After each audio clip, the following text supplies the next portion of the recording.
In 1963, an actress sat in a bathtub and said one sentence to her agent. That sentence made her the highest paid actor, man or woman, in the history of film. Not because she was the most talented person in Hollywood ever, maybe one of them. Not because she had the biggest resume. She said a number nobody had ever said out loud before. And she let the most powerful studio in the world sit with it. By the end of this video, you're going to understand the art of asking. How not asking is holding you back from the rate you deserve, the clients who'd actually pay for it, the business you're capable of building, and the life you once dreamed you'd be living by now. What we can learn from the star of our story and exactly what to do about it. Her name was Elizabeth Taylor, and by 1960, she didn't need Cleopatra. She was already one of the biggest stars alive. Her going rate, the number studios paid without blinking, was $125,000 a picture. Elite money for that time. And when 20th Century Fox came to her about playing Cleopatra, she didn't really want it. She thought the script was not compelling enough. It was a little thin. She wasn't chasing after the role, but Fox wanted her, and they wouldn't stop asking. So, as the legend goes, sitting in her bathtub, half joking, she told her team, "Tell them $1 million. A number so far outside anything anyone had ever paid an actor that she fully expected that to end the conversation right there. Nearly 10 times her rate. She named a number so big it seemed outrageous. Because when you've positioned yourself as a category of one, you can. Fox said yes, not let's negotiate, not let's meet in the middle. Yes. And that's the first thing worth sitting with.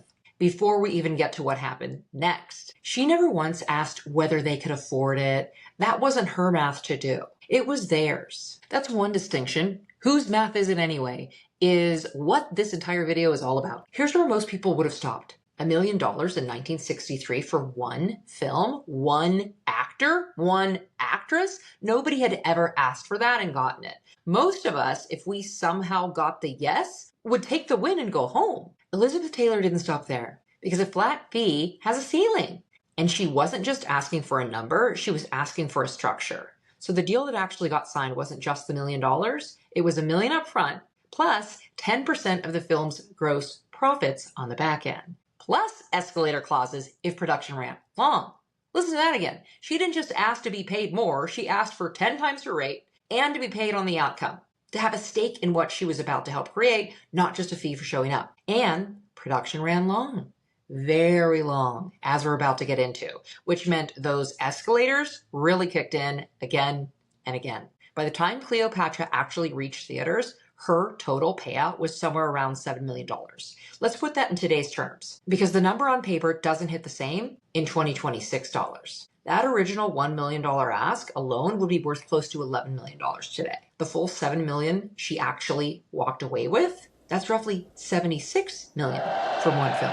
In an era when actors were still treated like studio property. She didn't get there by asking bigger once. She got there by refusing to price herself for a single moment in time. She priced herself for the outcome and let the outcome keep paying her. If you're a coach, a consultant, a service provider, an expert, sit with that for a second, because most of us do the opposite. We price by the hour, we price for the session, we price for the deliverable. Elizabeth Taylor priced the result and built in a way to keep getting paid for it. That's the difference between asking for money and asking for upside. Now, here's where the story gets really interesting, because this is the part that actually proves the thesis. Production started in London at Pinewood Studios in the fall of 1960. A director was already named Reuben Mamoulian. Reuben Mamoulian. Sets were built, cameras rolled, and then Elizabeth Taylor got seriously ill. Ill enough that London production shut down. When it restarted, almost nothing from London survived. Mamoulian was out, replaced by Joseph Mankiewicz, who didn't just pick up where things left off. He threw out the script and rewrote the entire thing from scratch. Roughly $7 million was already there of the footage, already shot, already paid for. That was scrapped, gone. The original costumes, gone with it. Production picked back up in Rome. By the time it was finished, the film had been shot across London, Rome, Egypt, and Spain over 3 years. 3 years for one movie. The costs kept climbing so far past what anyone had planned for that 20th Century Fox, one of the biggest studios on earth, had to sell off its own real estate to keep the production alive. Over 260 acres of studio backlot sold for $50 million just to raise the cash. That land didn't stay empty, by the way. It became Century City, one of the largest privately developed pieces of land in Los Angeles history. The studio sold its own backlot to keep paying for the film.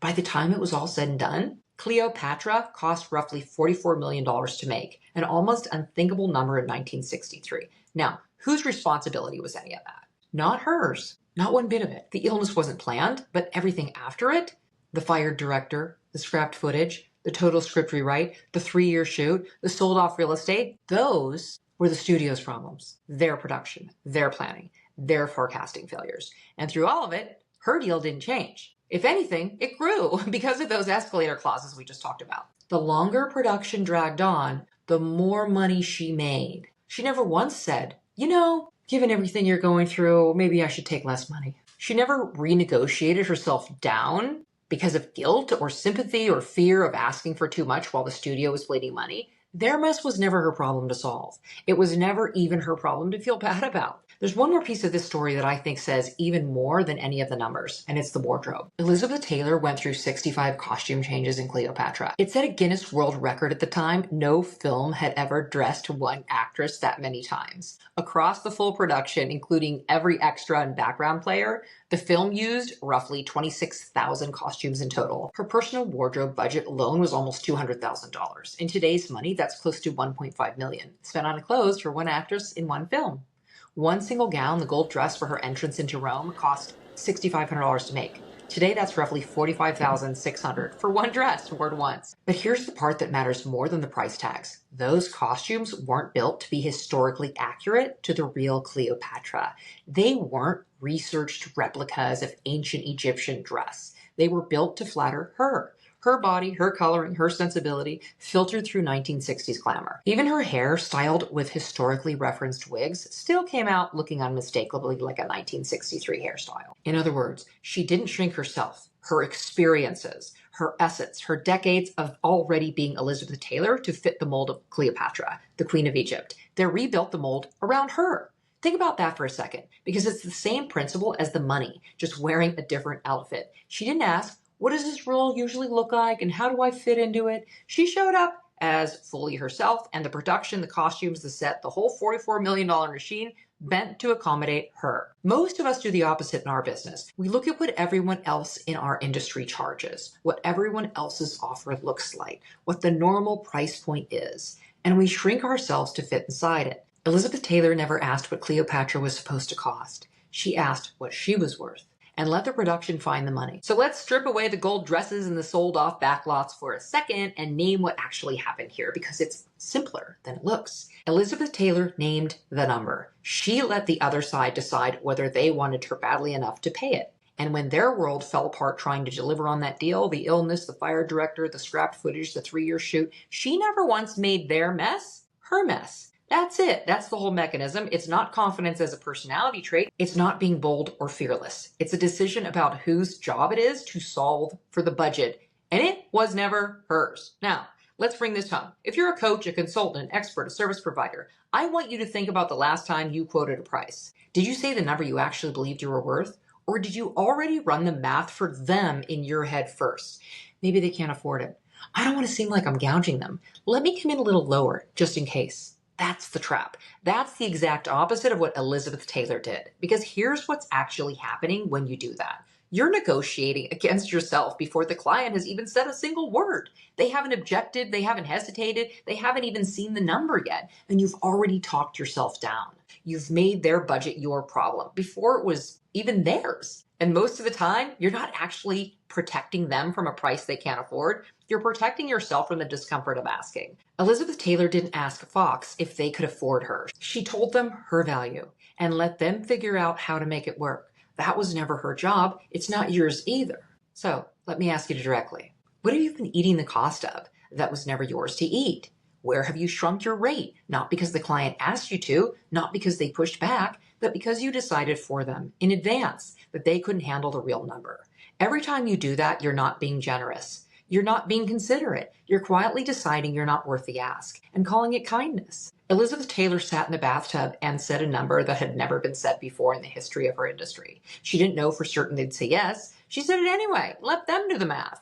You don't need a gold dress. You don't need Cleopatra. You need one number, the real one, the one you've been rounding down for months, maybe even years. Say it out loud one time without doing their budgeting for them. That's it. That's the whole shift. The rate you deserve, the clients who'd actually pay for it, the business you're capable of building, the life you once dreamed you'd be living by now. It starts with you finally saying the number. So if you've been afraid to raise your rates, afraid to make the ask, whatever that looks like in your business, let this be your permission to take a page from Liz's playbook for your next ask. Say the number, let them do the math. If any part of this hit home for you, if this stirred you up even a little, if you've been negotiating against yourself before anyone even objected, deciding on their behalf what they can afford, making their budget your problem before it was ever yours to solve, grab a spot on my calendar, links right below. Let's get you seen as the obvious choice. See you inside.